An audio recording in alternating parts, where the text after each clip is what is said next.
Hello everyone, welcome to the Beamable 1.1 package update video. Let's see what's new in this release. First up, we've added support for dynamic code reloading for Beamable microservices. That means that you can edit your code and, without needing a Unity compilation or a microservice reset cycle, see your changes live in development. Let's take a look. In a brand new Unity project, you can create a new microservice called Hot Reload. We've streamlined the UI a little bit so that there are less labels, and the play button is now at the top center of the microservice card. Let's go ahead and click play to boot up this microservice. Now that it's running, let's go and edit some code. Now I'll go ahead and make a method that adds two numbers together. Let's say that it takes an int a and an int b and returns an int, and specifically it returns a plus b. Now I'll go ahead and save that file. And now let's open that up inside of our Swagger documentation so we can see it live. I'll open up Swagger by going to Local, View Documentation. See an entry from my server call method that takes my two int parameters, a and b. We go ahead and try it out and see what happens when I pass in 2 and 5. If I execute, I'll see that I get back the response of 7. Now if I want to change my method to do multiplication, I can switch back changes to a multiply symbol, hit save, and without going back to Unity, I can switch back to my documentation, re-execute the method, and see that the answer is now the product instead of the sum. This uses hot module code reload from .NET 6, and it's fully integrated inside Beamable microservices.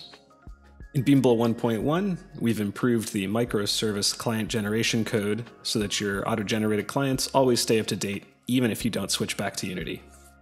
In your assets folder, you can find your auto-generated client by going to Beamable, auto-generated microservices, and then opening up your client. Notice here that our auto-generated client code takes two input parameters to match our server call, A and B. Now if I add a third parameter, C, and save my file, if I reopen that client, I'll see that it does indeed include the new parameter, without ever having to switch to Unity. Beamable microservices have supported debugging for quite some time, but in 1.1, we've added the ability to preload the writer debug extensions. Let's take a look. In your project settings, if you go to the Beamable microservice section, you can enable the writer debug tools option. This will contain the writer version that you have and the download links for the extensions. This is totally an opt-in feature, but you'll need to make these URLs match for the version of writer that you're using. Now in the microservice section, we can enable debug support by clicking the Enable Debug Tools in the dropdown, and then starting up our microservice. To debug our server call method, let's put a breakpoint on line 11, and now we need to attach to the remote process. You can go to Run, Attach to Remote Process, and then configure a new remote host.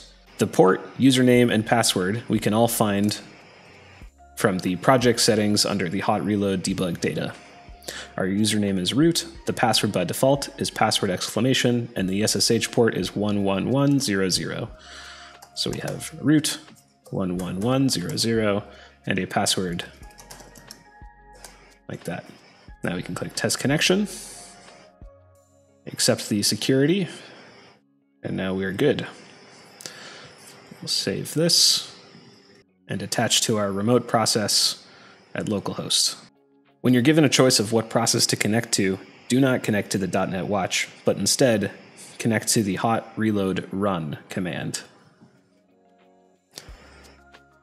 Now our breakpoint is connected, so if we trigger this method from Swagger again, the breakpoint will hit and we'll be able to inspect the values of A and B and set up whatever other watch statements we'd like. We've added the ability for microservices to send notifications to a player or multiple players. Let's check it out. Let's suppose we have a data class that contains a score and a message sitting in our common folder, so it can be accessed from the Unity client as well as the microservice.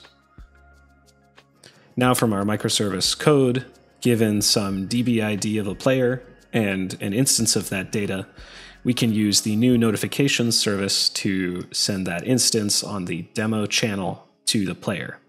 This will actually send a notification to that player with the data that we care about. In order to read that data in a start method on the client, let's get the default Beam context and using the notification service, subscribe to the same demo channel, and then use a callback to get the raw object. There's a little bit of JSON serialization that has to go on to actually get the format of the data. But then we have access to the message and the score. Let's take a look at this working. I've gone ahead and added the example script to our running scene. You can see that we have an empty console. From our Swagger documentation, I will send a message with a score of 4 and a message of ABC to our current user. We'll go ahead and click execute. And now in Unity, we can indeed see our console message with the data that we received. That's all we have time for this package update video, but before we go, let's take a look at the Beamable bonus hint. This time we're going to be looking at how you can add custom console commands to the admin flow. With the class in your project, just make sure that it has the attribute Beamable Console Command Provider, and then every static method that has the Beamable Console Command attribute that returns a string and takes a string array parameters will be accessible through the console. Here I have one that says hello world, and in my Unity console I can start typing HEL, and now I'll see the autocomplete. Hello world.